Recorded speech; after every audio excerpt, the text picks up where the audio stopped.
A very good morning to you. Welcome to the Morning Brief. I'm Jeffrey Uzom, as always, with my people, bright and early, right here from Lagos, Nigeria. Hi, guys. How you doing? We're good. Good morning. You know, they say that hope is not a strategy, but I've never seen a challenge or a night that has ever defeated the power of sunrise. And it's another right here on Channels Television. We're here with your perfect morning starter. I'm with, of course, my guys, my friends. Good morning, Kayode. Good morning. And Jeffrey. I got the flow today, Kayode and Jeffrey. Ah, I see. I'm Kayode Okikulu, as has been said. And yeah, it is May the 20th, guys. Yeah. We're counting down, as always, to midterm, counting down to a lot of things. But, Bukola, it was quite a very restful weekend for you. Don't worry. I'm going to retaliate. One of these days, I'm going to prepare my retaliation. It's because you just like to put me on the spot. No, it wasn't. Wasn't it a restful weekend for you? Oh, indeed, it was. It was. That's all. Nothing more to it. Yeah. But what have you been tracking from the weekend? You were going to add +1, right? But point taking. Yeah. I've had quite a lot to reflect on over the weekend. The projections to May 29, whether or not we have enough reason to celebrate. And, you know, it's like a vicious cycle every May 29 and now June 12 in the last couple of years. And, you know, the debate is on whether this Western liberal democracy is suited to Nigeria and the need for us to begin to reflect on where we're headed. And, you know, particularly when you watch sister political program from yesterday, you see the senior advocate of Nigeria talking about how America and, you know, the British Western type of democracy has not particularly worked for Nigeria. You know, but I'm just reflecting on why it has not worked for Nigeria and how it can work for Nigeria. Why is it working for the United States and, you know, Britain and, you know, other European countries, and it hasn't worked for Nigeria?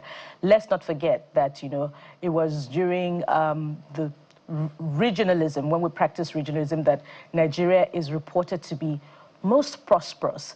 And if we look at, you know, other Western liberal democracy in the United States of America, you see that it runs on autopilot.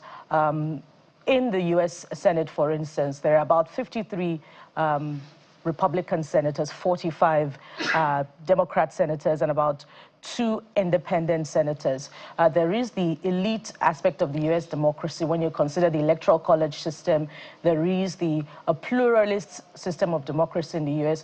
when you consider, you know, groups like the Rifle Association and, of course, the other groups, Advanced Colored Association. There are other elements that make the U.S. system work.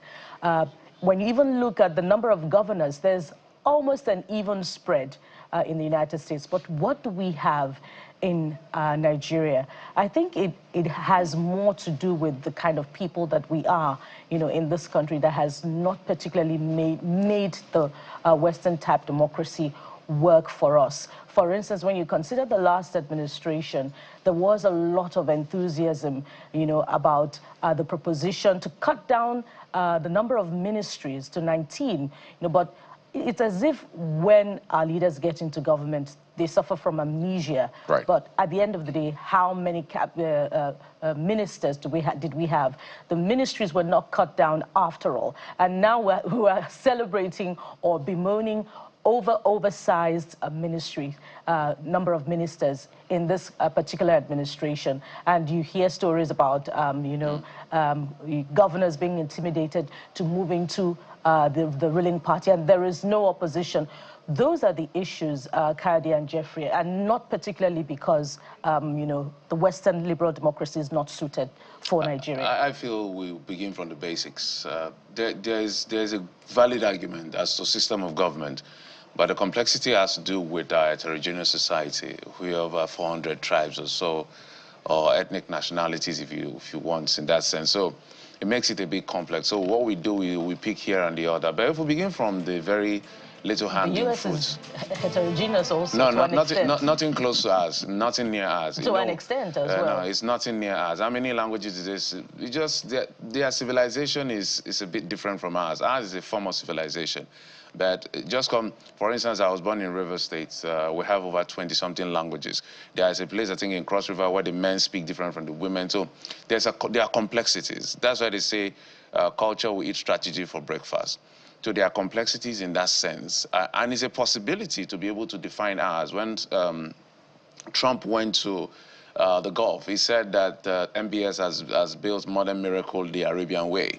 That means we're not here to talk human rights. We're not here to talk about anything outside your monarchical system. So what works for us is what we need to now sit down and do. But there's something that works for every form of government, which we're not doing. Rule of law. You understand? Simple things like rule of law, fighting corruption. Whether it's a communism in China or liberal democracy in America or the UK, wherever, rule of law and fighting corruption. So for instance now, they're saying, when will EFCC arrest Tompolo? That's a true test. These are simple things you could do. So the rule of law, corruption, if you do that first, it creates a path to whatever system of government. All of this system of government that we argue about is great, but let's begin with the basics. That's my view. Just to be clear, we're not practicing a full democracy. I mean, no nation, you'd hear that no nation is 100% democracy, but if you were to rate Nigeria's democracy, there's still the Nigerianness in the democracy itself. But you know, it's a conversation that I find really interesting. I will just link it to what is happening today and what we will be talking about on the show this morning. Issues like the cost of living. Inflation went up a bit, so everybody's looking at the Monetary Policy Committee to see if they can make moves with the interest rates to impact inflation. But you know, when you see Nigeria's inflation figures, there are lots of factors that come together to make up for that inflation. So today on the show, we'll be talking about the rising cost of living. There's this conversation online now, the price of rice, or the how much is rice? But they've broken it down into short grain and long grain. So they say short grain is cheaper, long grain is more expensive. Whatever the case is, the cost of living is beyond reach for average Nigerians. So we'll talk about this today. What are some of the low-hanging fruits, the short-term solutions to this? That's what we're talking about on the show today. And also, we're talking about leadership and empathy, something we look forward to in our country. Well, let's see how we can explore that conversation with Lunihara right here on the program. Empathetic leadership, compassionate leadership is something that everyone desires. But are we seeing it in our country? That's a conversation we'll have. And we'll finally have that conversation on ease of doing business with specific focus on the Nigeria First policy. How do we boost local industry through policy and procurement? So we'll have that conversation this morning with the founder, CEO, Innoson Vehicle Manufacturing, Mr. Innoson Chukwuma.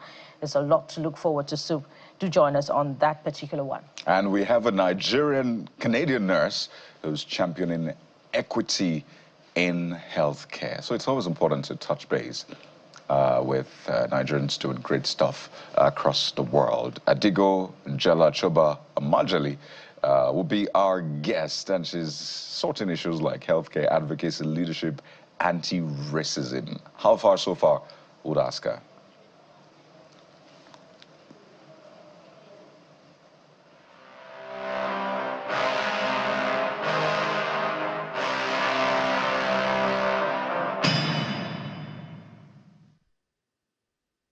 Let's get to the dailies. The Vanguard is where we'll start things from. Southwest bandit herders invasion puts 40% of region's food production at risk. So you can see all of the governors from the region, Ogun, Oyo, Ekiti, Ondo, Osun State. So all of the governors, the Guardian newspaper is where we'll start things off from this morning. But let's bring in our guest, if Mr. Fetayo Adeni will be helping us to break it down today on the program as far as the conversation is concerned. Mr. Fetayo, thank you so much for coming on the program. Just to be here virtually once again. All right.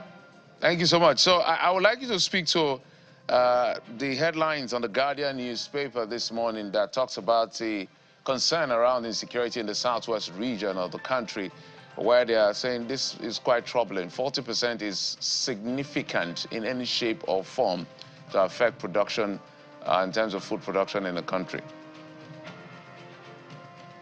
Yeah, like the saying say that we should make a hay while the sun shines, since it's becoming worrisome that the means of livelihood will be affected. 40% is an alarming number.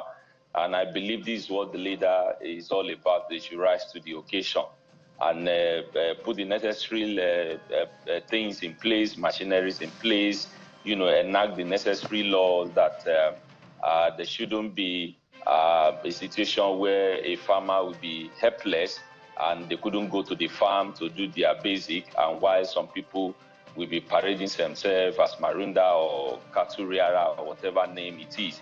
If it's affecting the food, then it's because food is one of the essential basic of life. So I think all the governors in the Southwest, they should put their heads together, regardless of the party affiliation or whatever, the allegiance or loyalty to whatever it is, because the safety of life, the safety of food especially, is very key for sustenance of any state. So they shouldn't wait. The number is glaring, and people are even complaining. Farmers can no longer go to their farm. So I think they should do the best to make sure they rally around and support them, and not because it doesn't affect their election or it doesn't affect what they are doing, because most of our politicians, if it doesn't affect them directly, it will be very hard for them to make a meaningful impact. But this, if there's no peace in the farm, if there's no peace in their vicinity, it will be very hard for them to govern. So I think they should come together regardless of the party they belong and tackle this insecurity once and for all and enact the law that works. Yeah, let's go to the Vanguard newspaper, and it's an interesting one that the Vanguard chooses to lead with this morning, something that, emerged from the news yesterday. 2027, why I'm in coalition, that's ascribed to the presidential candidate of the Labour Party in 2023, Mr. Peter Obi. Take a look at the riders. Differs with Atiku's camp over VP slot deal. This seems to provide more insight because we didn't hear him elaborate much on whatever slots that the Atiku camp has been proposing for 2027. So this is new. Details of coalition remain secret. That's ex-VP's aide. Coalition will trounce Tinubu on election day if PDP, well, that's not completed. Perhaps you get more insight into the details on the inside pages. The last rider says ADC remains coalition party in Nigeria. That's ascribed to one of the leaders of the party, Umusu. But Mr. Fetai, I wonder if you've been following the presidential candidate of the Labour Party. He has pretty much kept his strategy under wraps. I've had cause to also ask him this question at an event, and he dismissed it tacitly, as every politician that is not ready to speak would. But there is no room for independent candidacy yet in the Constitution or in the Electoral Act, even as amended. So what do you think could be the plan or the strategy of the presidential candidate of the Labour Party in 2027? And how much, whatever it is, would it change the dynamics of power or of what could happen in 2027 presidential election? Yes, it is good, like he rightly pointed out, that he's in coalition to fight hunger, he's in coalition to fight security, he's in coalition to fight poverty.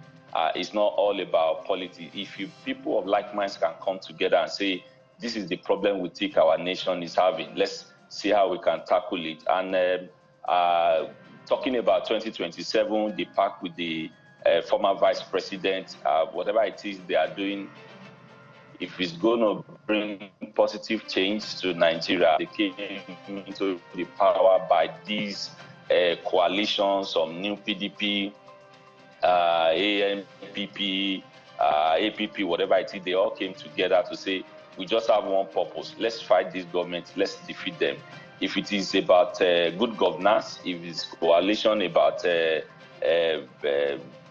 prosperity for the Nigerian citizen, if it's about bringing rule of law into place, I think I wish them well, but saying that they just want to grab the power, and if for the coalition successful, one needs to, they said it would be vice presidential candidate to former vice president, whatever it is they want to do.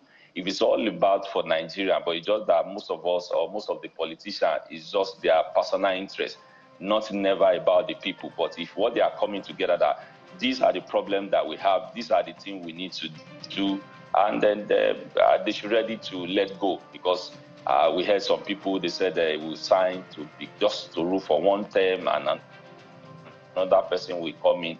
It's not all about power sharing now. It's about dealing with the critical problem that is facing Nigeria before Nigeria will become another thing. All right, let's take a look at the Nigerian Tribune, Mr. Fetayo, and it leads with the economy, right?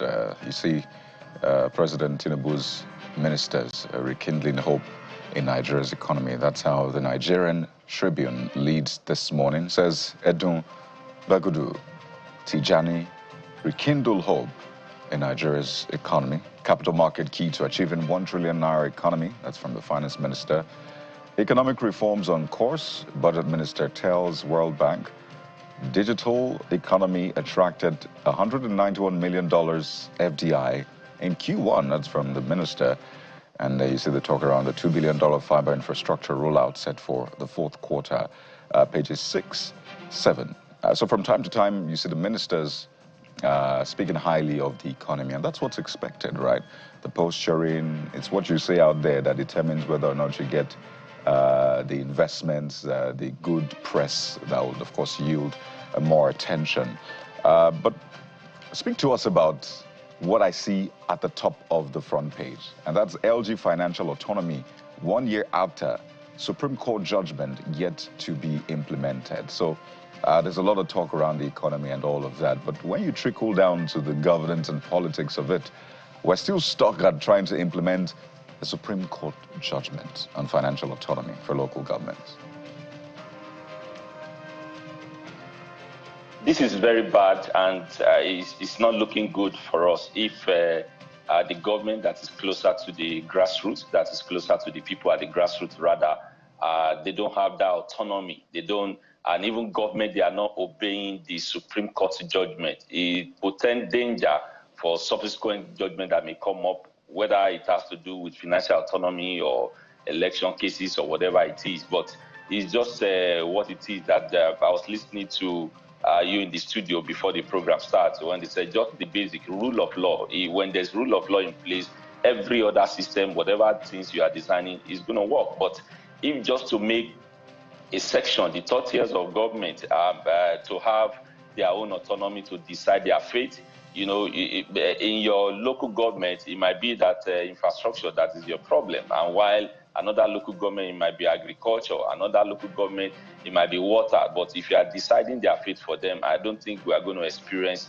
that good governance that the leaders or the politicians promise, to give to the people. But they should start with that, so that's when we begin to take them seriously. And talking about attracting foreign direct investment, about almost $191 million, all those things, is it translating to the masses being empowered financially, the standard of living? Is it adding value to us? It's better to mention number, but what are the statistics? What are the things that are benefiting? I think they should do more and say, out of this, about this came from this establishment, this came from that establishment, this came from that state, this was established in that state. It's not just to roll out the figure when Nigerians, they are not feeling the impact. It's just the way it is anyway. He who pays the piper will still dictate the tune. I'm sure they are not speaking against the government they are serving. But I just hope that they do better, and the Nigerian masses, they feel the impact. And but let them start with that financial autonomy. I think Mr. President can do better to call them to order and say, please, let's do this once and for all, so that these are the local government closer to the people at the grassroots level, and that's where you can begin to make a meaningful impact if you want a society that is developed and justice to reign. All right, Mr. Fetayo, thank you so much. Our public affairs analyst who brings us up to speed with the perspective as far as the dailies are concerned right here on the program. Yeah, thank you once again for having me.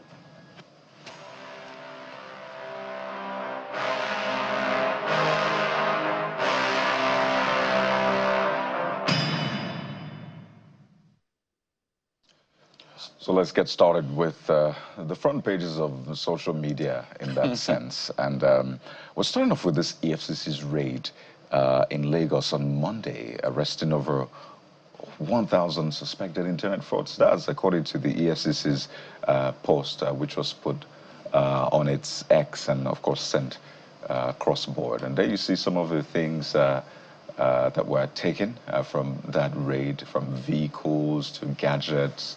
And I mean, the people arrested in that, did I say over 1,000? Over 100, rather, not 1,000, forgive me, over 100 suspected internet fraudsters. And, you know, there have been lots of reactions to this, particularly some of the people in that area saying it was a raid, and all sorts of people were taken as suspects, from cleaners to just people working in that area. So this is the outcome of the EFCC's raid. But as we've seen with a lot of the EFCC's raids, there's always some sort of controversy, particularly from the people staying around saying, we don't think this was conducted right. And some of the people you're seeing there may not even be connected to the incident. This was done in Lagos, by the way, so in the Lekki area of Lagos State. So guys, yet another raid.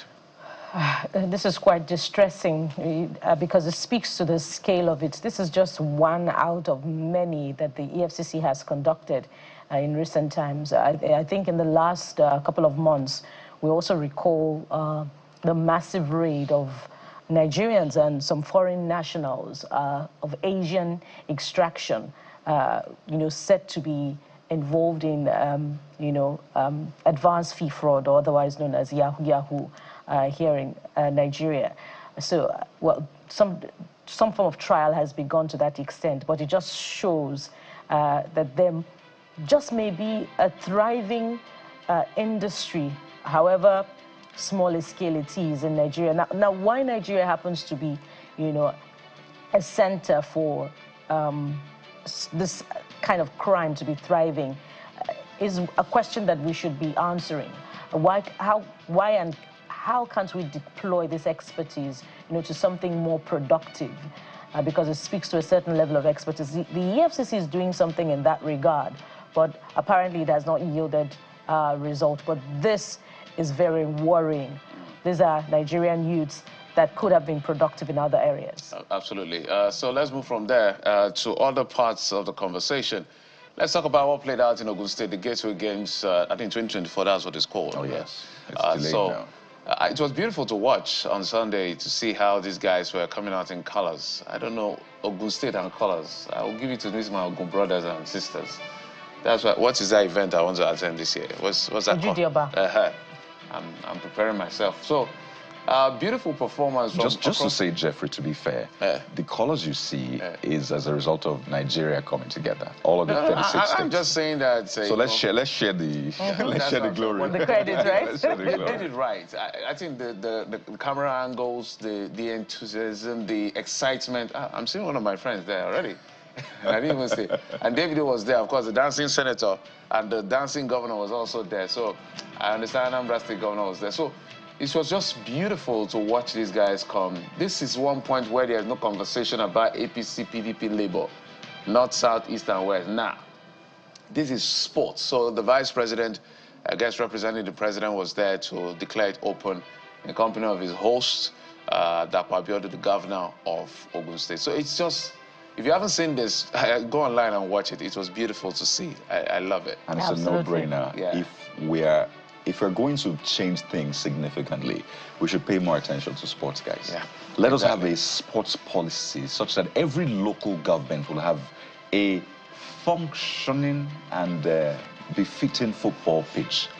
I'm not talking sand. At least let's playground. Invest. Let's even call it a good playground. Right, a playground. Thank you very much. So it's not like I'm focusing on football, you know, a playground that is befitting. So you have the turf, you have the courts, you have somewhere that people can basically vent. No. Let them put their energy. You know, for there. those of you who went to school, I went to school both in the city and in the village. And the difference was clear. When I went to private school in the city, we had nothing. It just one couple of story building blocks, and inside. right, without space. But all the schools I went to in the village, there is this big expanse of land filled for all kinds of sporting activity and also for punishment, by the way. So in case you mess up, they say cut the grass like if we're going to change things significantly, it's not just sports that we have as a tool and a resource in our hands. We also have our culture. Absolutely. We have our entertainment. And we saw some elements of our culture there. Yeah. We have another kudo, and that's Nollywood. So here's another from yesterday. You see the policeman assaulting a driver. I believe that's in Lagos. An e-hailing driver, right? We're not sure of what driver it is, but we've seen this time and again, and we're happy that people are catching them on camera. I feel, in my mind, I feel that just like they do in saner crimes, we're also sane. But do you understand the context which I'm saying this? Because giving men gun who don't have control over their temper is a dangerous thing. And the good thing from this is that the police has arrested this officer. Look at him. He has even unbuttoned. Is he the man that tore his shirt or what? I don't even know what happened there. So this happened, and then it was good to see the police in Lagos arresting that officer. In fact, the picture was put up and it was said that this officer has been arrested by the police. It's not just been arrested. So we're going to follow up with is it going to be disciplined? Is it going to be dismissed? What is the law? What does the law say? Yeah, so there's a process, naturally. What does the law say about police officers going beyond their brief in this sense? Would they be dismissed? Would they be demoted? Something really that should reset their brain has to be done to them, because police is supposed to be our friend. I'm not supposed to see a policeman. I have a couple of them as friends. I'm not supposed to see a policeman and be afraid. I should be confident if I'm in a crisis to run to a policeman. So this, we always say, is a poor representation of the good work of some of our policemen. This man is a poor representation. So this is not us. When next you are in this kind of confrontation or altercation with the police, just be sure to get the name tag on the chest of the policeman and ensure that you also get evidence so that you can seek redress. But this is in bad taste, and this is not the type of conduct that we expect from our policemen. And time and again, we'll put this out and draw the attention of the police commissioner in that state, and indeed the public relations officer of the force, such that this can be addressed. The police is supposed to be our friend. Absolutely. So let's do the best we can to make sure we support the good ones, and then the bad ones, we throw them away as far as we can throw them away, because they are poor representation. And I believe they are in the minority in that sense. And also we need to improve on the welfare of policemen. We should also add that part. So if you're a policeman, you have temper problem, you cannot control yourself, excuse yourself from the police. Okay? That's what it takes. Nobody forced you to join the force. All right? But we'll take a quick break. When we come back, we're going to talk about a few things, and one of which is this Nigeria First policy, ease of doing business. We're going to use a convolution of conversation right in the program. Welcome back. Let's talk about the state of our economy. We'll focus on the cost of living, aka inflation. In that sense, we're being joined on the program by Mr. Shoaib Idris. He's an economist and founding managing director of Timeline Consulting. He joins us virtually. Also, Dr. Titilaya Fowokon, a tax practitioner, joining us as well virtually. Gentlemen and lady, thank you so much for coming on the program. Thank you. Good morning. Good morning. Good morning. Good morning, and thanks for having me. All right, Mr. Idris, let me start from you.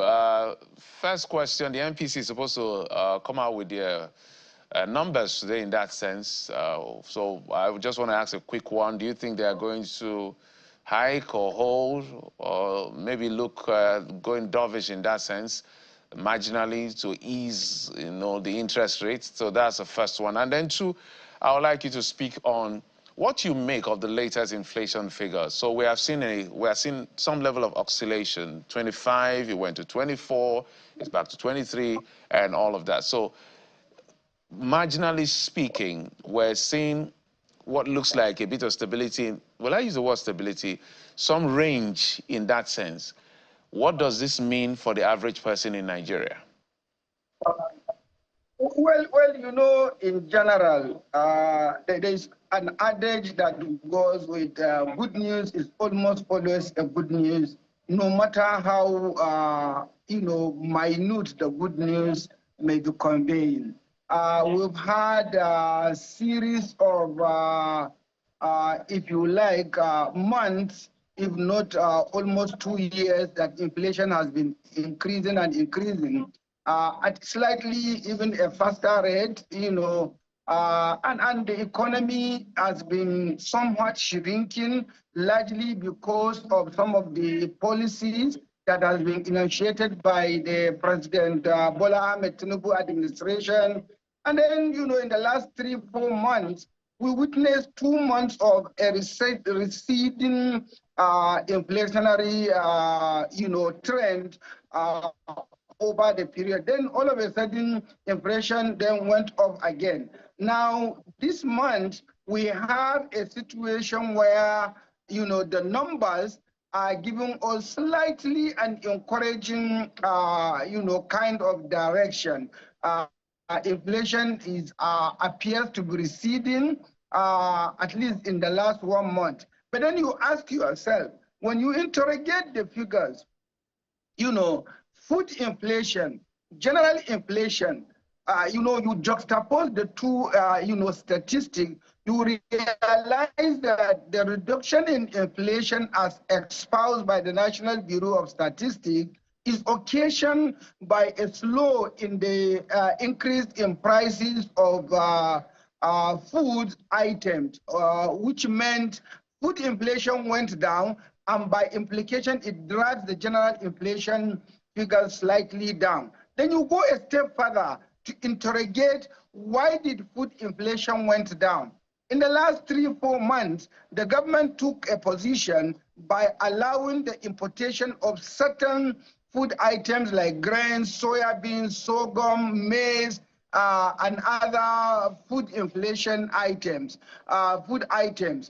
now, because of that, decision by government, it so happens that the local prices of the locally produced grains became slightly, challenged, and farmers and indeed traders lost money because prices went down. Now, with this kind of situation, you find yourself that food inflation had to go down.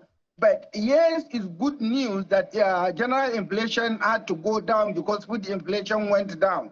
But how good is good? Quite a number of Nigerians are losing money arising from this, if you like, quote and unquote, the inflationary pressure receding, because it's not receding out of, certain fundamental economic policies implemented by government. No, it's kind of a mumbo-jumbo approach, a policy somersault. The government is saying Nigeria first. The same government is also allowing a group of companies to be importing grains when these grains are available in Nigeria. And then you ask yourself, where are we heading to? Must we force inflation to come down? Must we not look at other economic, parameters or policies or actions that we need to take so that we can tame inflation and Nigeria's cost of living will be slightly, at least, manageable? Is to taper inflation, but it hasn't been as effective as it should be. It moved a bit of the needle slightly, but let's remember that this is a rebased CPI, so let's not get too excited in that sense because the real test has not come. Titilayo, so let's talk about some of maybe you take piggyback on some of the things you said, but primarily, what kind of policy direction should we be looking at to help drastically, aggressively reduce inflation, especially when it comes to food and the cost of living? He's mentioned some importation policy. I don't think that was even effective in any shape or form because we've asked those questions. There was a timeline. They even started late. It was close to ineffective. So I don't even want to go there in terms of those policies of government to bring in grains and all of that. Titilayo. Okay, good morning. I would like to take it from where my distinguished stopped, and that is to look at how did we get to where we are. Because we've spoken about the inflation trying to stabilize. We've also mentioned the fact that rebasing happened. So if we look at it in the real sense of it, do we really have a reduction in inflation. We're talking about policy. We still struggle with food. I'm looking at the inflation rate as at now. Food inflation is over almost 90% of what we are talking about.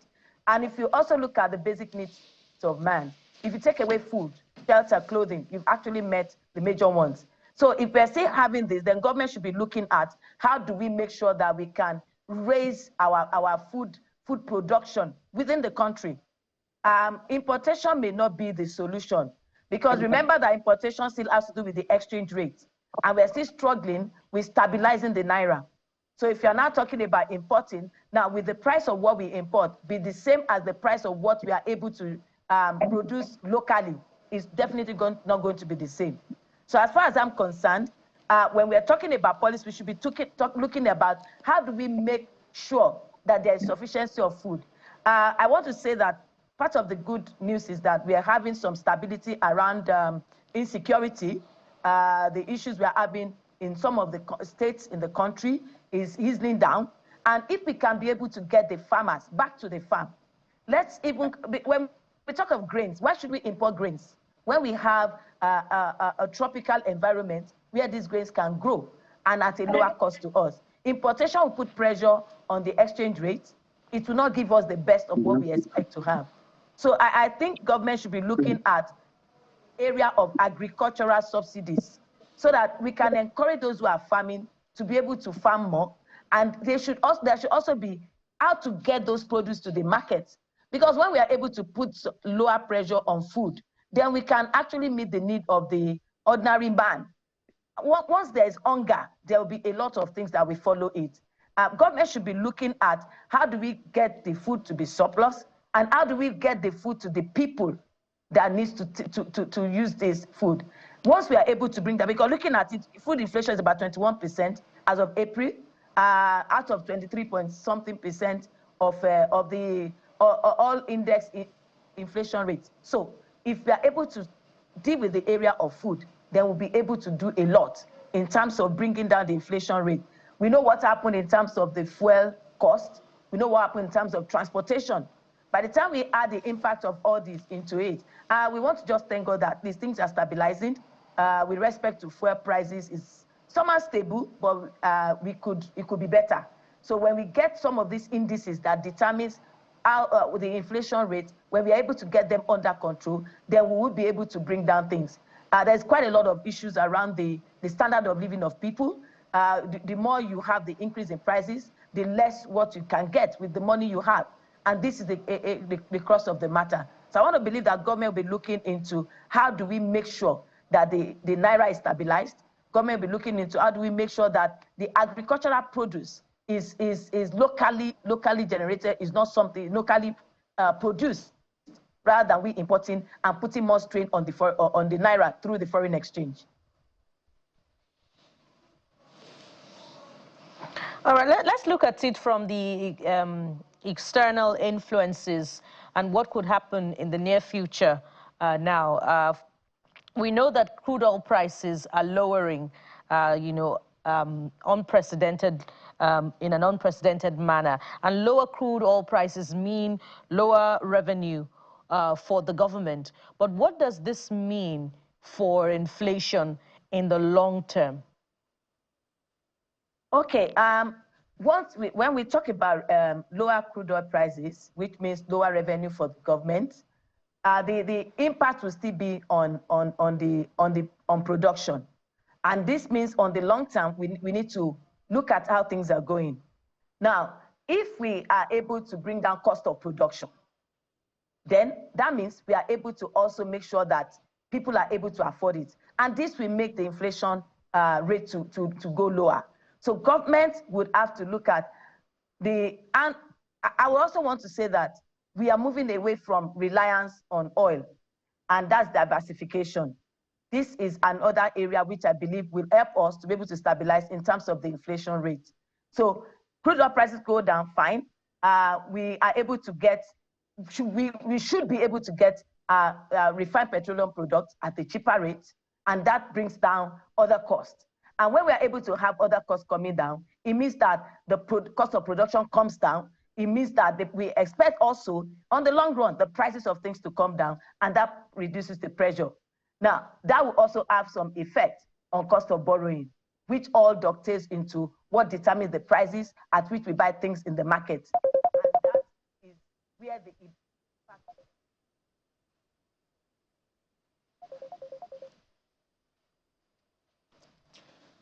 Well, there are just some days you get that unexpected call and it just bumps in, but not to worry.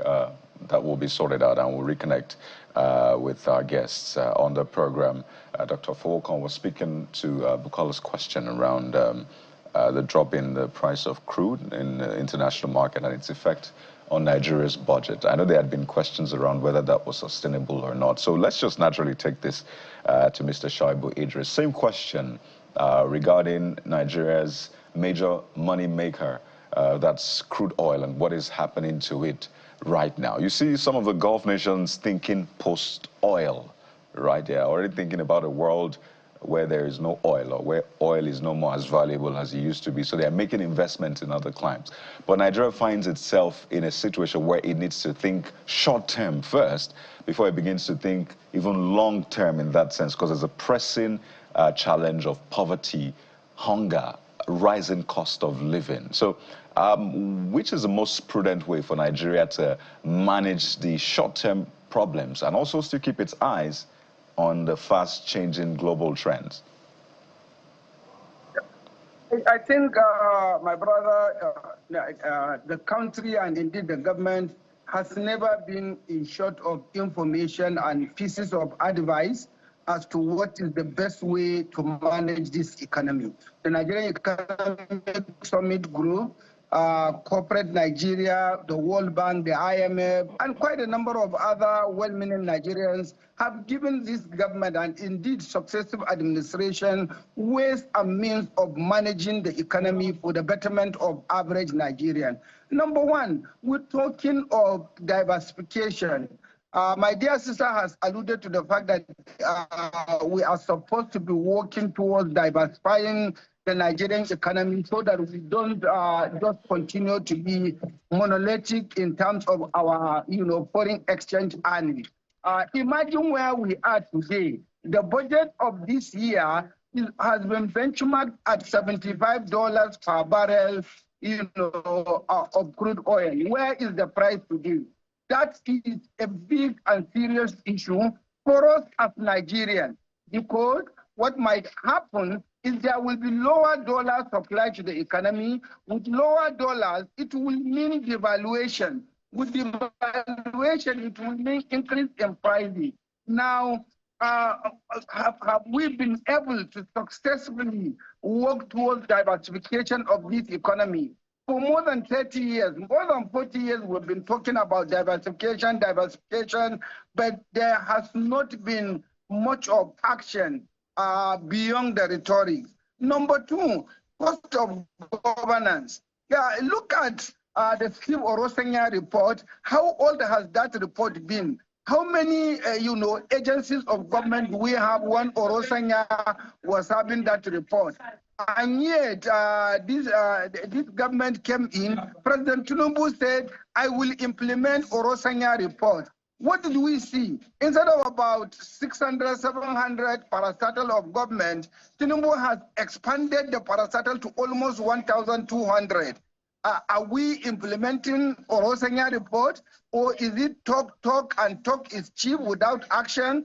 So as long as we don't manage the cost of governance, we will continue to have issues, and this is how we will continue to possibly, if you like, run down our economy. We can do much, much, much better than what we are doing. We have the capacity, we have the human capital, we have the knowledge, we have the people, and we have the wherewithal to run this economy in a better and more, austere measures. Imagine the retinue of political appointees Mr. President has today. Is it showing us that there is need for austerity? Imagine the items of purchases, the renovation going on, the buildings going on for executives. Is that an indication of there is need for austerity? Imagine what the members of the National Assembly are doing and purchasing of this and that and that. We are never, a bit of serious people. We talk and talk and talk, and we never walk the talk. We don't implement what we speak about. And I think there is need for everybody in government to begin to have a second thought as to what do we need to do in order to get out the level of doldrums where the economy is currently. All right, Ms. Idris, let's stay with you for a moment before we take you to Titilayo. And let's talk about the impact of the new policy of government. I know you've mentioned it in passing, but some are celebrating it to the effect that it may positively impact manufacturing sector, given the fact that Nigeria First policy is supposed to look inward first, or inwards first, and if it doesn't find what it needs here, then there'll be a waiver for any form of import, and that covers goods and services. How far-reaching do you think this policy can go in revitalizing the service and manufacturing sector in that sense to impact on the general figures of inflation in the country? Thank you very much for that question. You see, what we expect to see really is Mr. President to send a bill to the National Assembly to make it mandatory, not just the federal government, but also the state government, the local government, and indeed the private sector to, by way of law, to be compelled to implement the Nigeria First policy. And this Nigeria First policy shouldn't be just in terms of purchases. Let it be in terms of employment opportunities. Why do you see, and why should we be seeing a company operating in Nigeria recruiting an Asian to be head of human resources or head of marketing or chief finance officer when we have more than sufficient number of qualified Nigerians? Why should we be patronizing foreign companies in terms of implementation of construction of roads, houses, and other infrastructure? So this Nigeria First policy is one of the best intentions, one of the best policies of President Bola Ahmed Tinubu, but it needs to be codified, it needs to be espoused, and it needs to be made mandatory, not just to the federal government employees or agencies, but also to the state, the local government, as well as corporate Nigeria. And indeed, the window that they gave, that, there could be exception. Yes, we are not saying that there shouldn't be exception, but that exception clause should be expunged, because it's a window of opportunity for, miscreant, for people who might not be patriotic or nationalistic to be making money at the expense of Nigeria. As long as we are able to implement this Nigeria First policy to the letter, the economy will certainly improve. It will serve as catalyst to investors coming in to set up companies in Nigeria, be them car assembly plants, other, technology-driven assembly plants, even the manufacturing. We are in the situation where companies like Dunlop, companies like Michelin, who were producing tires, have left Nigeria. We are experiencing a situation where close to about 5,000 micro, small, and medium-scale enterprises have closed shop, largely because of the challenges of either low demand or electricity supply or other challenges. But we have to compel our people and Nigerians to patronize made in Nigeria, be it in terms of clothing, in terms of shoes that we wear, in every aspect, in every facet. Why should we, for example, be importing powdered milk? Isn't it a shame? Imagine we had a situation where in the last 35 years that Nigeria was a net importer of cement. When President Olusegun Obasanjo made it a duty that we must be exporter of cement within a maximum period of 15 years, where are we today?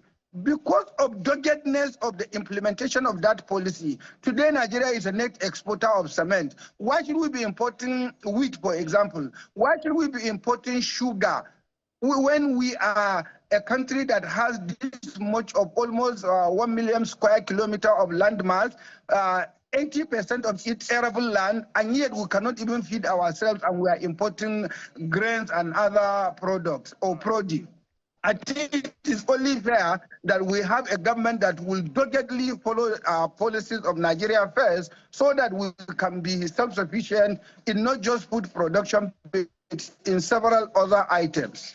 Mr. Saibu Idris, we must thank you for your thoughts, for coming on the program as well. He's an economist, founder and managing director of Timeline Consulting, joining us virtually. Also, Dr. Titilayo Fowokon, tax practitioner. I couldn't get our thoughts in as much as possible because of the network. But thank you so much, gentlemen and lady, for coming on the program. Thank you. Thank you. Thank you for having me. All right, we'll take a quick break. When we come back, we will be switching gears to talk about something that has to do with leadership. And joining us all the way from outside the country in Berlin will be Lunia Hara, right here on the program.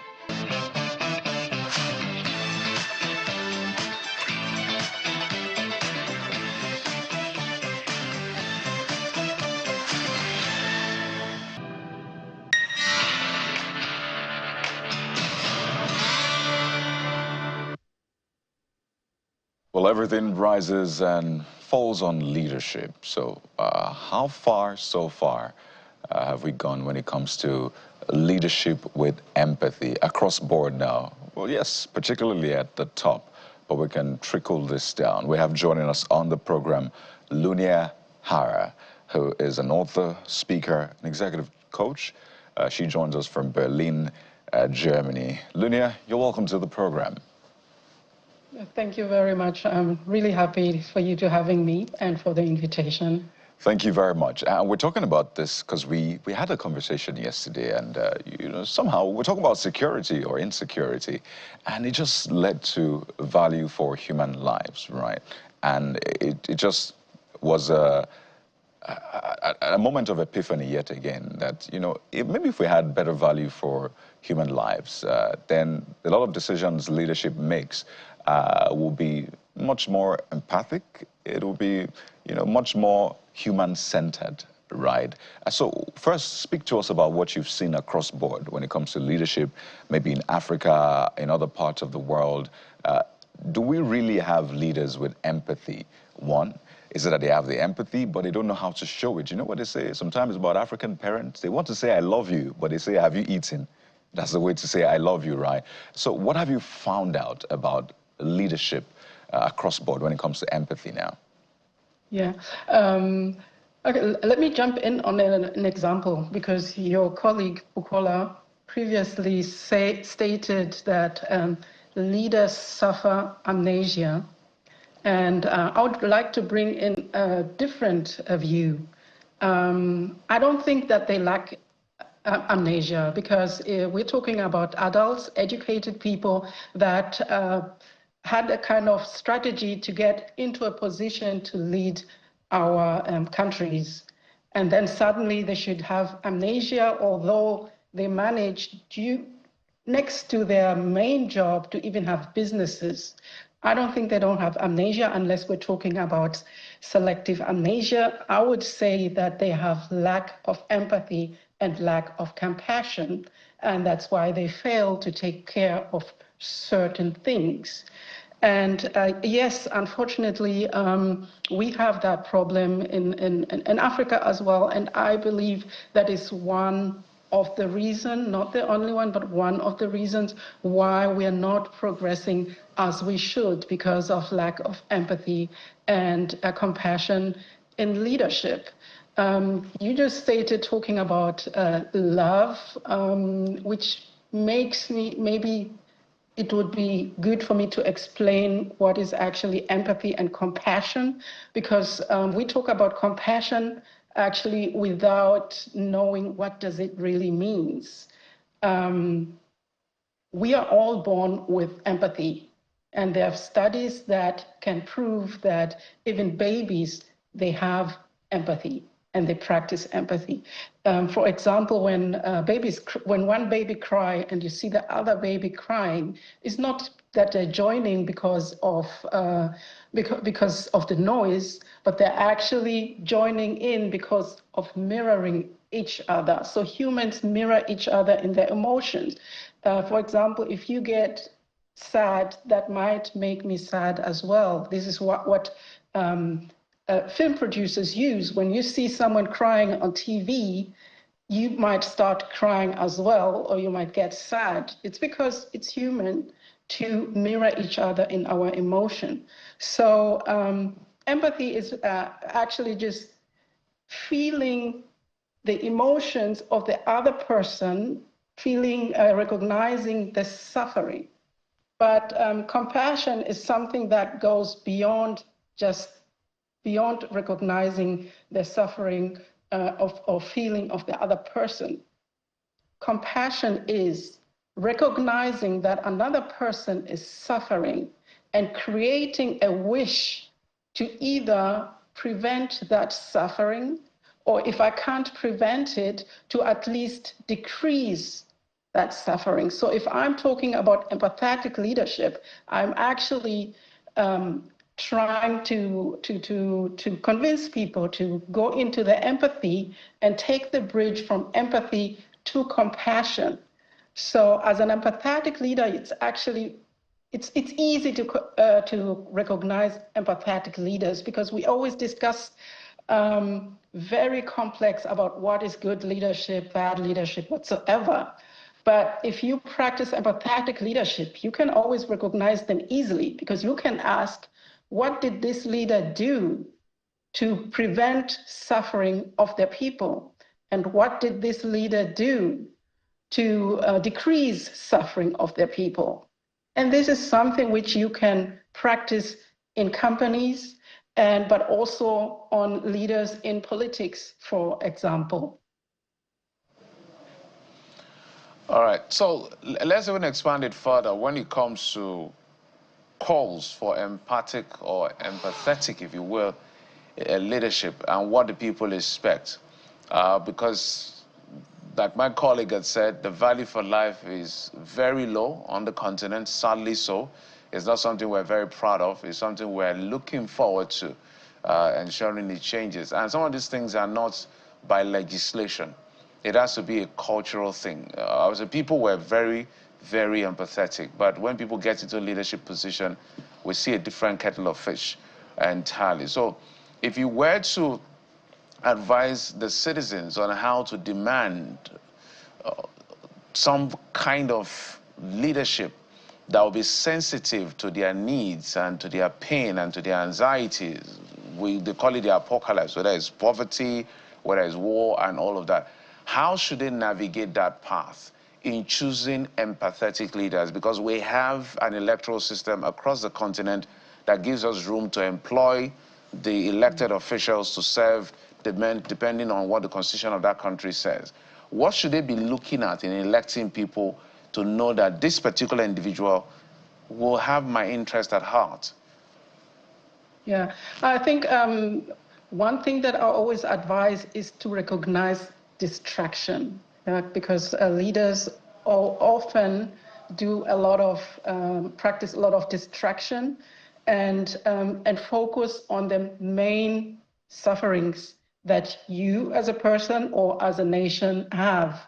And that is, in Africa, it's easy to identify. It's people want to have food on their table. We want to have clinics and good schools. We want their infrastructure to be done, as electricity or whatsoever.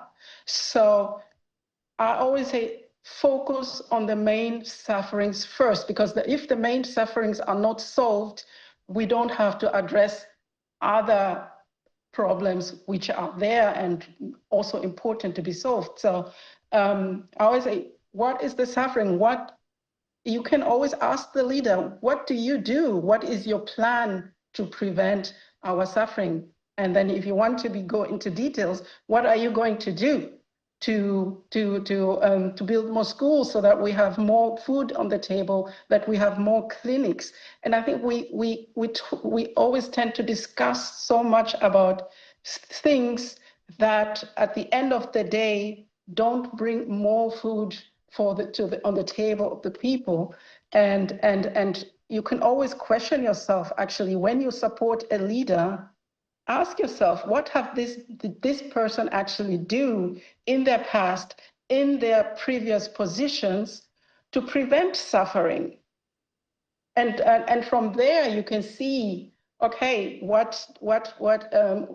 is this a person we can actually choose? And one good example is for Ibrahim Traoré. Why is everyone celebrating him, cheering for him, and everyone is in Africa, but even here in diaspora, I notice everyone is cheering for Ibrahim Traoré, for him to succeed in what he's doing, because he's practicing empathy and compassion. Or from what we see currently, we see that he's really practicing human-centered leadership, where he's really trying to solve the suffering of its people by bringing in jobs, by working on the infrastructure. And this is, you can also compare to that, because there are a few good examples and leadership, but we sometimes tend to get distracted, and sometimes we get to think about our own needs, but not but not for our community. I think we lack also some community sense, because we lost our philosophy of Ubuntu that says, I am because we are. And we went more and more to just practicing I am and neglect the we are part. And where leaders working in companies can actually do is to also focus, of course, I don't mind everyone, if leaders want to have companies, entrepreneurs wanting to make money and growing, but you are not doing anything for your community and for your country if you don't also reinvest in your own country. You don't reinvest in your people. We experience leaders that actually make good money, but they don't pay fair salaries, for example, to their people. And that's inhuman. Yeah, you're getting us somewhere on this conversation of leadership, albeit uncannily. So it appears from all that has been said so far that the challenge is not particularly with the type of leadership or the approach to leadership, but with the person who is governing, right? And relatedly, you are in a part of the country, a part of the world where leadership is often referred to as the template that is working. What do you see to be the difference, the defining difference between the approach to leadership and the people that are governing the country? Yeah, of course, I think compared to Africa, I'm in a country where a lot of things work definitely much, much better and have made more progress. We also have some challenges here and there in leadership as well. But what I see here is the high sense of community that that they really try to progress, to reinvest in the people, in the infrastructure, in the schools, and not by implementing certain laws, but also by holding each other themselves accountable to what they do. And yeah, I think I wouldn't say it's not about, yes, it is a lack not only on the individual, but in Africa, but even in Europe as well. We need to talk about, we always tend to differentiate between private life and work life. But there is no difference, because the same people that work in companies, they're also the same people that are in society. And we need to understand that as a leader, everything I do, each decision that I make it has an impact on other people, it has an impact on society. And if I don't have the wish as a leader to prevent the suffering of people, may it be in companies, may it be in the society, then I shouldn't be celebrated as a good leader, because I'm actually creating wealth for myself by, for example, exploiting people. But we as people also tend to celebrate such people, which is wrong, because making money by exploiting other people is something easier and nothing to be celebrated. Nothing that we should celebrate. We should actually start celebrating the people that manage to make money, but also manage to give and into the community as well. All right, Lunia, you have a very interesting story. You were born in Zambia, and you moved to Germany as a child. Some always say, if you had stayed in Zambia, would you have turned out the same way? And there's always that debate around how do we manage the African citizens now in diaspora? Is there a way to get them to come back and maybe invest back home, or stay there and send the money back home? There's always been that back and forth. And some will even say people like you should come and vie for leadership positions, politically speaking. What for you is the best route to harness the power of Africans in diaspora doing great stuff, representing Africa well? What's the best route to harnessing all of that potential and resources, human resources as well? I see a lot of potential there that has been neglected and not really included. And we should actually use the knowledge of people in diaspora, because we can be the bridge between the different cultures, because many of us know the culture in our countries, but we also know the Western way of life, the Western way of doing businesses.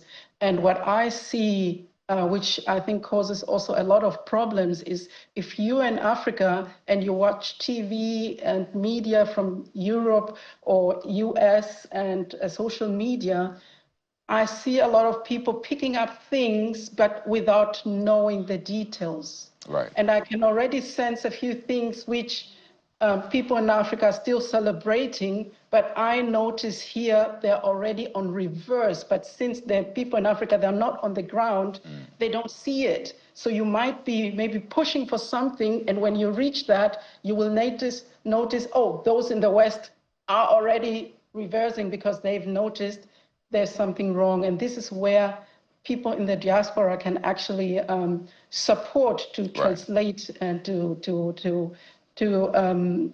explain the trends going on and what makes sense to jump on and not. So you're not planning to run for president of Zambia?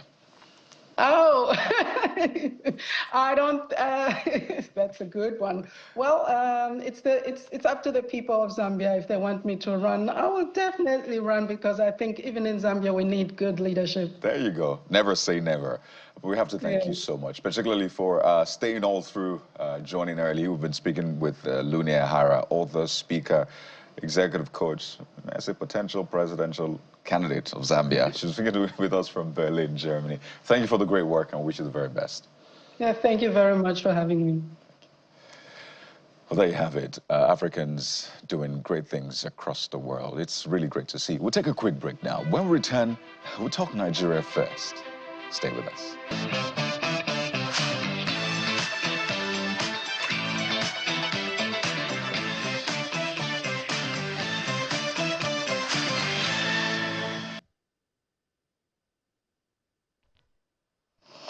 All right, let's make leadership practical now by looking at one of the policy dispositions of this administration. The Nigeria First policy is supposed to give support to local industries through the prioritization of made in Nigeria products and services, maybe by ministries, departments, and agencies. But how do we ensure that this policy does not go the same way as the three month duty-free importation window, which perhaps has never particularly achieved the aim for which it was proposed, or the implementation of the Steve Orosaya report, for which government enthused, but we're not particularly sure about the direction of that policy. Let's have this conversation now as we welcome Chief Innoson Chukwuma, founder and chief executive officer of Innoson Vehicle Manufacturing. He joins us virtually via Zoom from Nnewi in Anambra State. Chief Chukwuma, thank you so much for joining us. We're glad to have you on the Morning Brief. Thank you. Good morning. I imagine that you feel strongly about this policy because your name features prominently every time that Nigeria refers to the need to patronize made in Nigeria products, particularly when we talk about vehicles, the use of official vehicles in the corridors of power. And I'm very interested. I'm looking forward, all of us are practically looking forward to your thoughts on this. But give us a setting out of what must be done to ensure that this policy is enduring. Thank you very much. This policy, when I heard about this policy, I feel so good. And I feel that now Nigeria have get the way forward because it's good to tell ourselves truth. If we start to tell ourselves truth, Nigeria will turn great. I've seen that the government today is different from other governments because a lot of truth is coming out by telling Nigerians to make sure that they patronize local made items. How can you be paying for other country workers while you are working Nigerians? You can't pay them because when you are importing, you are paying for their workers. But when you are buying local made, you are paying for Fiaco Nigeria. Nigeria benefit from Nigeria. So I believe this is the first step. More and more will come out. This idea is a wonderful idea. I'm so happy when I heard it. I see that the government today is quite different from any government in Nigeria because this time is the way forward to expansion. Now, the policy document says, or what government has put out so far says, the Bureau for Public Procurement will maintain an updated register of verified high-quality Nigerian manufacturers and service providers to streamline procurement. Has there been an engagement with Nigerian manufacturers, perhaps by the Ministry of Trade or the Ministry of Finance, to ensure that indeed manufacturers are carried along such that this policy works? Yes, that is true. And I believe the way they are following it today, I believe it will go well because EPP is more interested on it. Everybody, all Nigerians have seen that is the way. I believe nobody will fail this policy. Nigerians will follow it. It's a very good idea. It will help our nation. So everybody must be always happy with this type of policy coming up.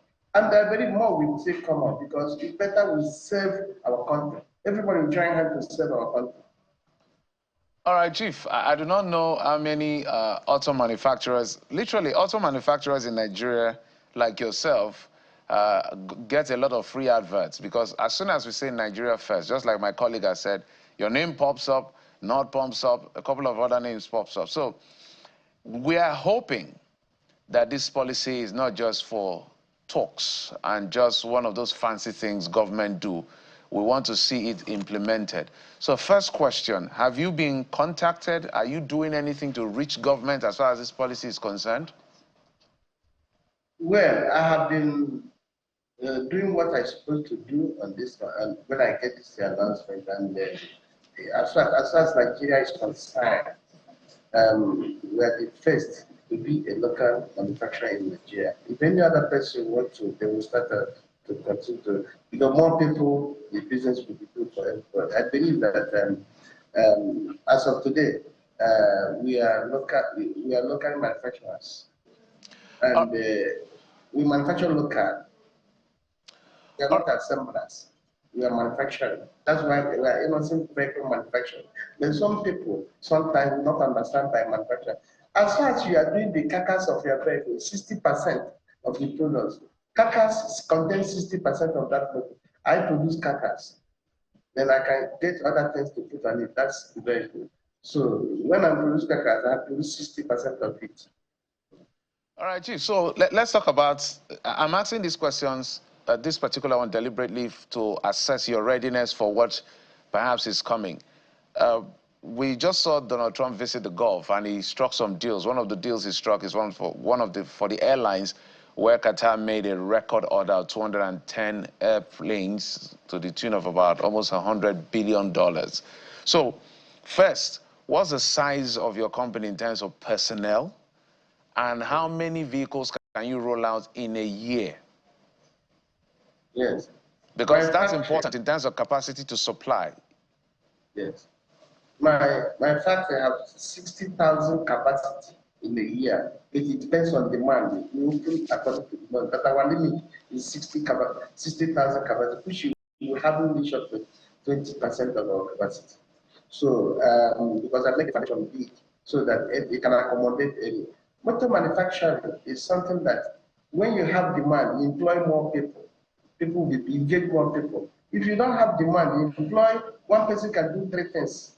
But if you have demand, you can make it one person will do one thing, one person will do one thing. The motor will be coming out every 1 hour.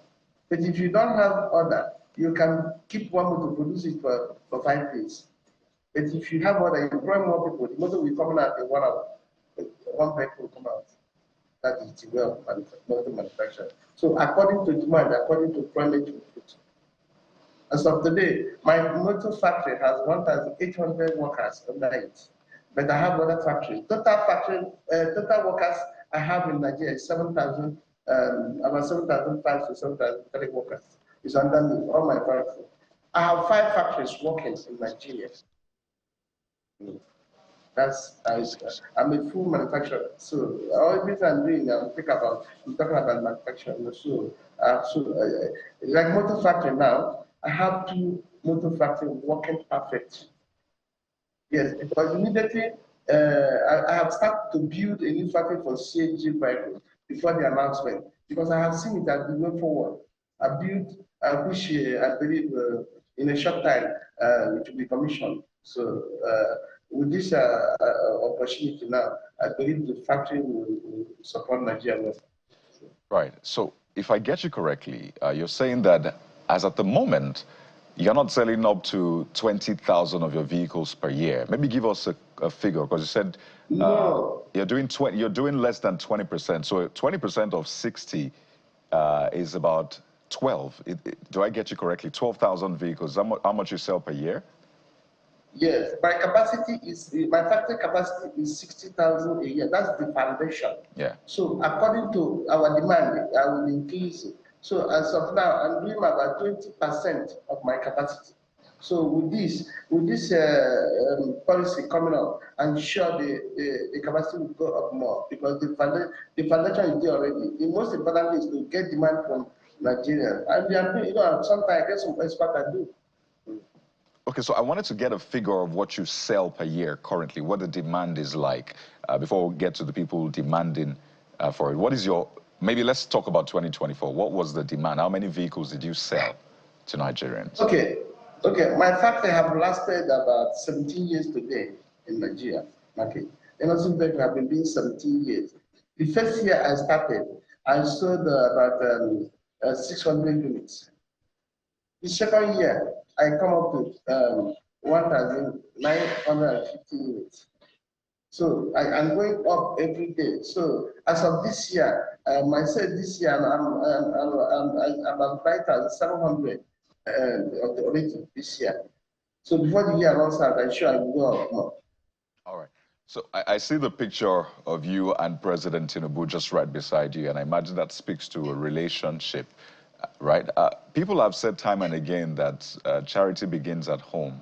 Practice what you preach. So it is expected that with this Nigeria First policy, the government will be the first to flood your office with requests, because year in, year out, governments buy SUVs, they buy buses, they buy cars, and all of that. Is the Nigerian government your biggest partner in terms of demand today? Well, most times, normal workers always like to buy second-hand car because of the cost. And the government must buy normal buy new car. So we have corporate companies, that is our major customers, and government is our major customers. Individuals, because of the way things are, they are always like to buy second hand. But now, with this new government policy, government must have money for workers to be buying vehicle, local made vehicle, so in a cheaper rate. So I believe with that is one of the reasons that it says input go high this year, because there's a big money that Nigeria government because when government brings such money and charge a very little interest on it, workers immediately we are fully identified. They can be able to give vehicle and pay for some years. It's going very well that way. And with that, I believe that is the reason input go up more than other years. This year input is very good. You said that you see my relationship with our president, because I see his idea, that his idea is working. That's why I'm identifying with him. What he's doing is what will make Nigeria move forward. If you watch him, when he takes over, the first thing he did, he brought 70 billion out for manufacturers because he's interested Nigeria to survive. He's interested Nigeria to survive. When he brought that out 70 billion to give industrialists to survive first, it shows his interest that he wants it to happen in this country. All the policy he's taking is supporting manufacturing. So we're happy working with him to move this country forward. And that's the way forward. So if that is the case, let's look at why government has not, prior to this time, we hope that this policy works, has not embraced made in Nigeria products with specific focus on vehicles.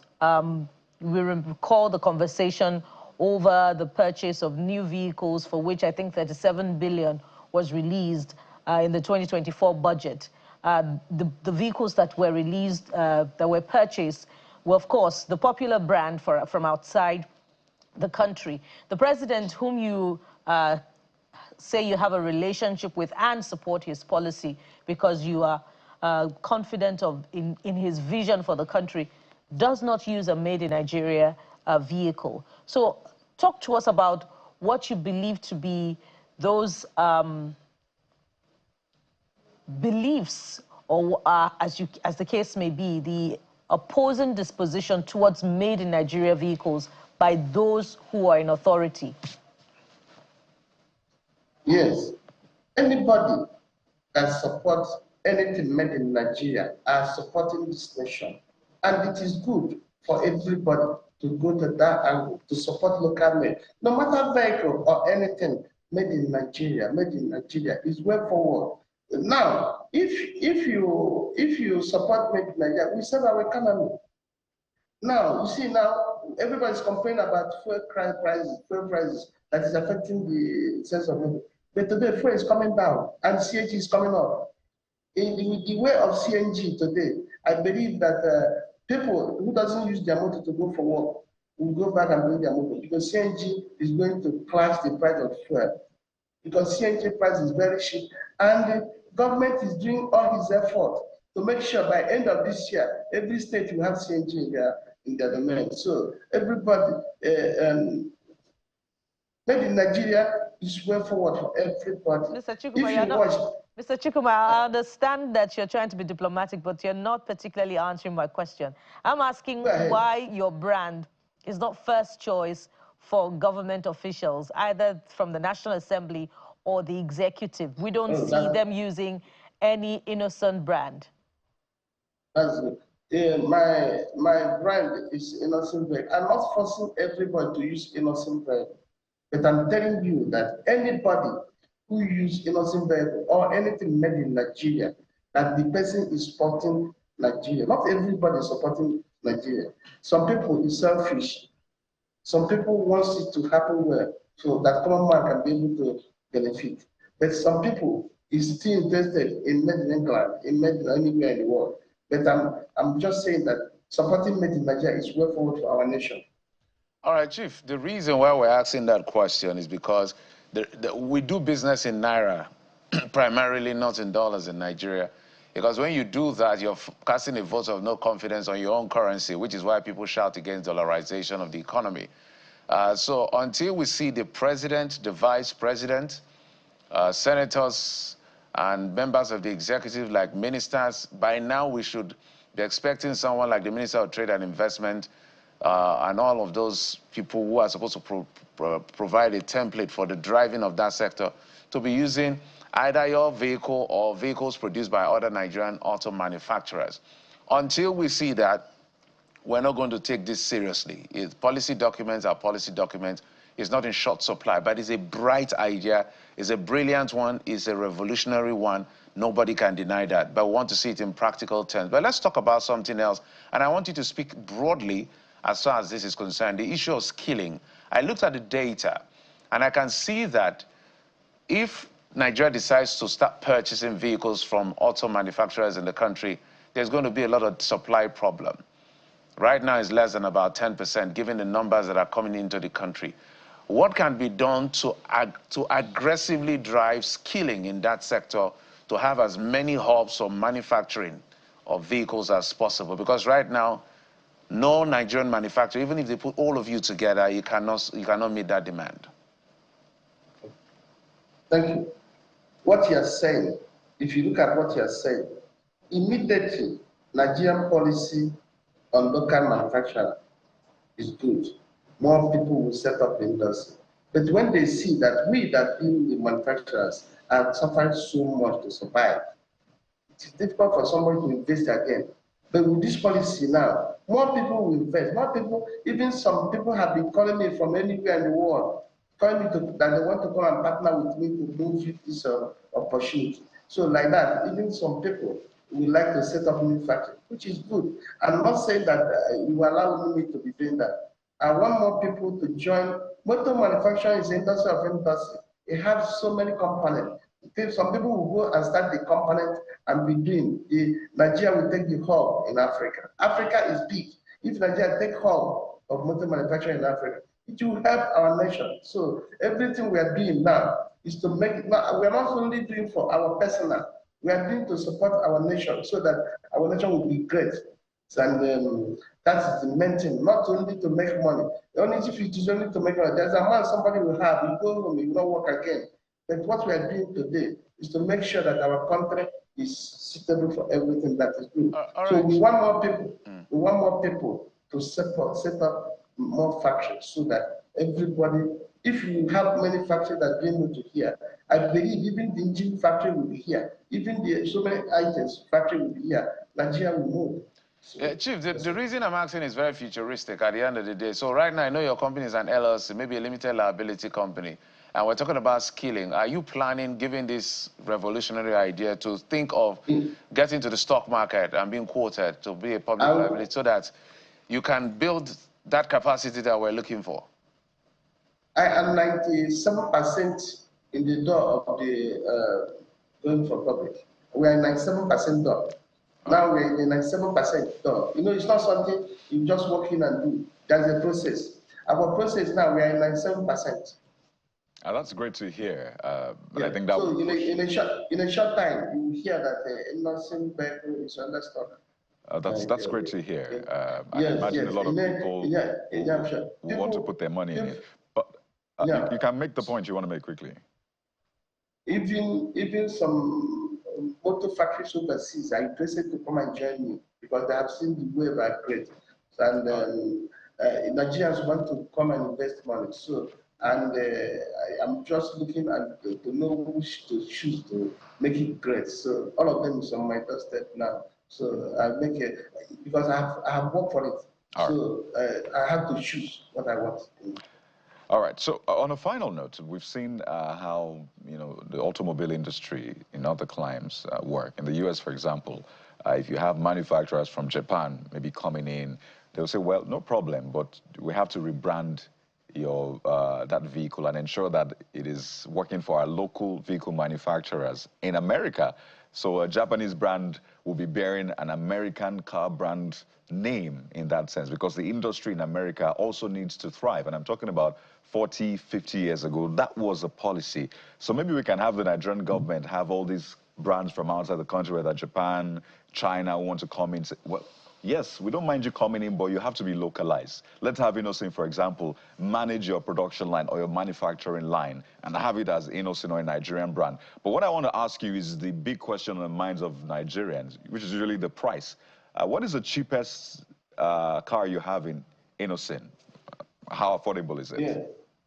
Yes, my cheapest car I have with full air condition and very rugged is about 22 million.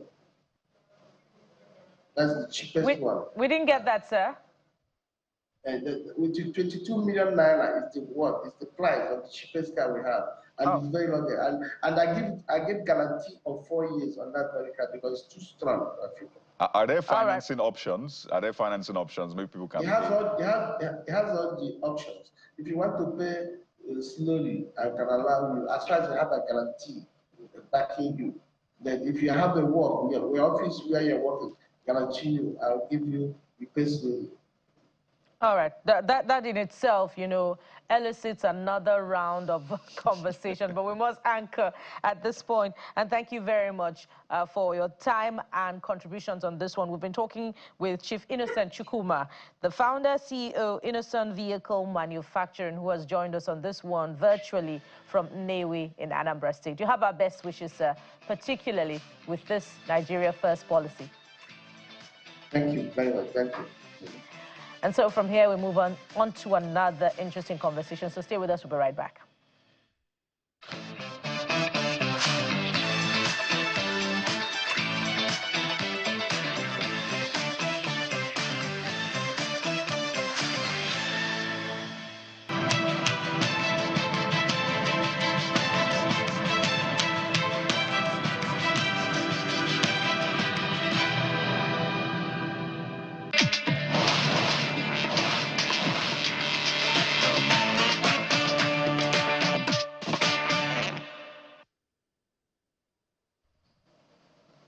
All right, this segment is dedicated to us touching base with our citizens, brothers and sisters in the diaspora who are doing big and great things. We're being joined in the program by Adigo Angela Achoba Omajali.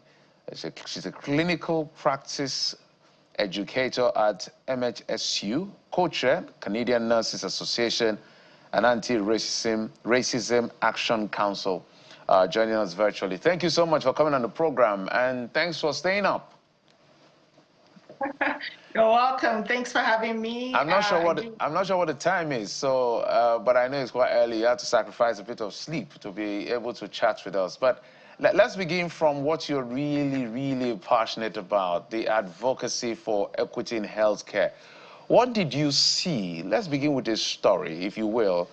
What did you observe or see that made you say, no, I'm not going to just sit here and watch this happen. I have to do something? Thank you again for having me. Before I respond to that, I do want to say, yes, it's almost 1 a.m. here in BC. I'm joining you from Kamloops, which is on the traditional, ancestral, and unceded lands of the Tukam people. I've worked in healthcare now for 15 years with the same health authority. But prior to that, my experience stems from accessing the healthcare system as a care consumer or as a patient or as a client, if I may, and really walking into a space where, it's almost as if you're not seen. Or even if you're seen, the care you're getting is really differential treatment. So as a result of that, I decided, well, first of all, getting into healthcare, into that space to really understand what's going on in the system and seeing ways that I can really disrupt. But then getting into the healthcare system as a nurse has its own layers of burden as well, because then you're going to be receiving that discrimination from both ends, not just as a nurse who is being discriminated against by patients who do not want a Black nurse sometimes, but also by colleagues laterally and potentially even supervisors and managers. So that is something that really fueled for me the passion to continue this work and to initially start this work as someone who is living in a Black body and navigating the healthcare system and the community in Canada looking the way I do. That's great to hear. And looking through your bio and your achievement, it's beautiful to see. Recipient King Charles III Coronation Medal 2025, 100 Accomplished Black Canadian Women 2024, Canadian Top 100 Black Women to Watch, British Columbia Nurses Union Excellence in Leadership and Advocacy Award. All of that, only you, as Nigerians will say. And you know, you're doing great stuff. We had a conversation with Lunia from Zambia in Germany. We're having this conversation with you. And some will see you and say you're living the dream in that sense. What has it cost you to live that dream? And is it really living the dream? And more importantly, how can everyone live their dreams wherever they are? That is such a good question, Kayode. You know, I will say to a large extent, it is living the dream. It is living the dream because it's a dream that I think you don't wake up from, right? Realizing that it is a dream, but also reality. For me, it's really, as you put it, I guess sacrificing so much. Sacrificing sleep. Like I'm on here with you today. I'm very happy to spend time with you today, but also that sacrifice is really putting an effort to disrupting. So for instance, I'll give you an example, as an effort to disrupt and also to engage in anti-Black racism work, myself and some of my sisters from the African Caribbean Black community, we co-founded a coalition of African Caribbean Black nurses in 2020 after the murder of George Floyd, because we wanted to make sure that, you know, work is being done on anti-Black racism within the healthcare system. But also beyond that, on a national level, we also went ahead to, as an organization, to partner with the Pan-Canadian Association of Nurses of African Descent to fight nationally and combat anti-Black racism within nursing and within healthcare. So yes, it might seem like a dream. Yes, like I said, it is a dream, but it's a reality for me every single day, being aware of, okay, where are the opportunities to collaborate, where are the opportunities to initiate and engage in founding spaces that can push the work forward. As we say in Africa, you know, a broom, the African broom is stronger and does better work in sweeping when there's a very big bundle versus, you know, only a few strands of it, right? So coming together with those nurses and that community, African Caribbean and Black community, is something that has really kept that dream, you know, really bearable, right? And a reality that I think I can definitely continue to live. So let's get up close with that dream now by, first of all, understanding the real issues of racism. We understand that Canada's healthcare is free to residents, you know, but when Black people want to access healthcare, they come up close, as you have said, with, you know, those issues of racism. So how does it happen, really? What are those elements of racism that Black people have to deal with? And how has your work helped to change that? Thank you. That is a good question. I think what I'll do is actually share an example that is something that I try to really amplify when I'm speaking in spaces, and I think that will really answer your question. And I think that's something that I want to really raise awareness for folks who are listening right now to know, is there is a young man who you know, spent some time in BC, and he had gone back to Saskatchewan. His name is Samuel Uko. And if anybody wants to look that information up, look up Samuel Uko. And he tried to access the healthcare system. He was experiencing a mental health crisis. He went a couple of times at least to access the healthcare system, asking for help. And this is online, as I said, so folks can access through CBC in Canada, the news channel. But he asked for help, and eventually the health authority, they asked that he be removed by security, right? He was removed by security, and again, very trigger warning here, but he was removed by security, and the next day he was found drowned in Wascana Lake. So the system failed this young man. He's of African descent. He was 20 years old, very young, very good in so many areas of his life that he had just begun. You know, the discrimination, the racism he experienced from the healthcare system cut his life short, stole him away from his parents, his family, his community. It is so hurtful. And this is an individual we know personally in our family. And it continues to really, and this happened not too long ago, very recently, actually, just post-COVID. It continues to, baffle me how a person who is in crisis, in a mental health crisis, attends a healthcare system and gets removed by security. I don't understand that. As a person who's worked in the healthcare system, particularly, majority of my practice, as I said, is in mental substance use. There was not even a trauma-informed approach at all, not to talk about an anti-racist approach. And so the work we do, the work that I do personally, is to try to make sure that I create awareness around these things happening, and also call on healthcare systems across Canada, call on healthcare professionals on a personal level, micro, meso level as well, to really be actively anti-racist. That involves really challenging biases. That involves seeing things and speaking up and saying something about it. That involves standing beside someone who is being discriminated against. Yeah, it's nice to give people a hug. It's nice to be nice about what you have to say to them in the back if things happen, but it's no joke. It's costing people's lives. And so it's time to act. And we create awareness about acting, but also saying, hey, if you're going to be an ally, be an active ally, be actively anti-racist.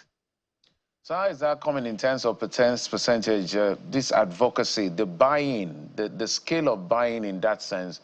And if you have a metrics for measuring how you've made progress, what will it be so that we can see that we're here, now we are there? Because the most difficult form of racism is institutional racism. It's just like a fly on the wall. You have to detect it literally. You can't see it coming.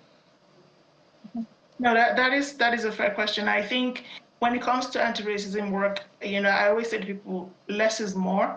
I'm not saying that because I don't expect a whole lot of changes very quickly, but we know that, as you said, it's deeply entrenched in the healthcare system. It's deeply entrenched in so many other aspects of our society here in Canada. One thing that I will say that I'm happy to see is that, it's something I'm intentional about, is also realizing that some people have been told a narrative from when they're young, through their family, through generations, that certain things were actually not the way they are. Certain truths have been told to people in a way that is actually not true. I'll give you an example. For example, with regards to here in Canada, within the Indigenous community, one of my colleagues and I attended an event, and one of the attendees, she shared a story saying she, not until the Truth and Reconciliation calls to actions and report came out, she actually thought, based on what she was told, that colonization was a harmonious time for Indigenous peoples and folks from Europe who came in to colonize Canada. And so through the Truth and Reconciliation calls to action and the report, she found out that it was not a harmonious relationship, and children as young as 5 years old were forcibly removed from their homes and put into the residential school system to indoctrinate them and or assimilate them, assimilate them into a bit of what they call the Canadian system. And so not being able to tell your truth is one thing that has really done damage. And so for me, again, just to answer your question here, is really making sure that that truth is told. As we say in Africa, we say, until the lion tells its own story, it will look as though the hunter is a hero, something along those lines. And so having that truth told is something that has really pulled in allyship work, right? Having allies who are pushing this work forward and joining in the anti-racism movement. I think having allies is a big piece because, there's a lot of burden on people like myself, people who look like me, racialized folks, to do this work. And so we need allies across the globe to push forward anti-racism efforts. And I'll just say one final thing as well, is that when doing the allyship, there's definitely room to make mistakes. There's definitely room to get up, adjust, and move forward. So the allyship piece is something that I'm hopeful will help us, see more of significant steps forward. And that we're starting to see that allyship. For a lot of people, might be shocked hearing about racism in Canada, because they see Canada as safe haven. Things like that do not happen, right? Because it's a neighbor in America and all that. But it's great to hear that you're doing what you're doing to still find a way to reduce the incidents. And we've heard stories time and again. In fact, some Nigerians living in Canada having some harrowing experiences and all of that. But I want to talk more about your Igala descent, right? Your Igala.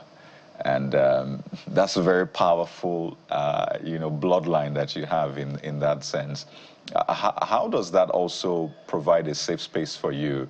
Because you're the president of, or even the co-founder, I imagine, of Igala Canada, right? So is the Nigerian blood, the Igala blood particularly now in you, is this also, is it helping you to forge ahead? And how is that community like in Canada? Of course it is, Khaled. I appreciate you asking. And in the beginning, my intention was to greet my Igala people across the globe from the diaspora Please back do it, home. do it, do it. Me wala du chaka bomi be Igala kumadi bibo Igala kumadi Canada ngo du kuma do dede me chaka na bubwa me na go chaka edam che bok dem ni odi channels TV, and I'm very pleased Wait, again. what am I meant to say in response to that, please? You need to teach me some of this. What am I meant to say? You should say Agba Wolule. Agba Wolule. There you go, which means thank you, you're welcome. I appreciate that.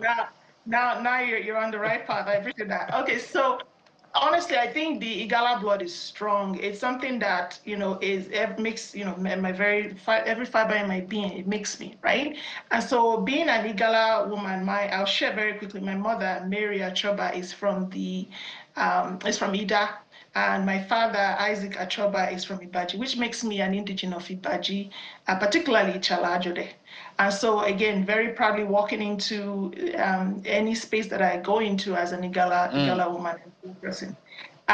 In Canada, we co-founded, myself and a few others co-founded the Igala Canada Association in 2022. And ever since, we've just grown. Like, the population has grown from coast to coast to coast. We have members in every single province and territory across Canada. That is massive. Considering if you think about the size of Canada and how much land, how much space, that's impressive. We even have folks in Nunavut, right, which is the northernmost and largest territory in Canada. So our community, we're very strong. We come together every month. We hold plenary sessions. We hold guest speaker sessions. We have folks speak to us about key issues, policing in Canada, for example, early detection and screening for our various areas as well.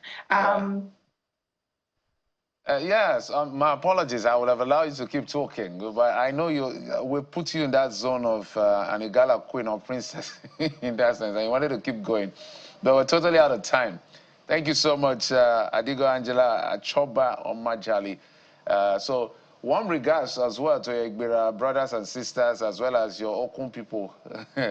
You should say Agba Wolule, Jeffrey. No, I'm saying, I'm saying, I know she's Igala, and I say she say warm regards to Igbira and Okun people. So can you do that? You want me to give regards to Igbira and Okun people? Just a shout out to them. You're giving to Igala people now, so give it to Okun and well, how about, I understand. How about I give a shout out to every single tribe from Kogi State, all of my people, Menago, Chaka. And very quickly, before I hand it back to you, the Igala Canada Association supported the movie project Ohioma, and the next launch is in Lagos for the movie Ohioma on June 21st. So as the president, I encourage people to reach out and support the community. All right, I'll send you an invoice. This one, the way you're going, I'll send you an invoice. It's all in community. Thank you so much. Clinical Practice Educator at MHSU, co-chair, Canadian Nurses Association, Anti-Racism Action Council, as well as she's co-founder of many things and recipients of several others, including the King Charles III Coronation Medal 2025. Thank you so much for coming on the program. Thank you. Thank you for having me. Appreciate that. Take care.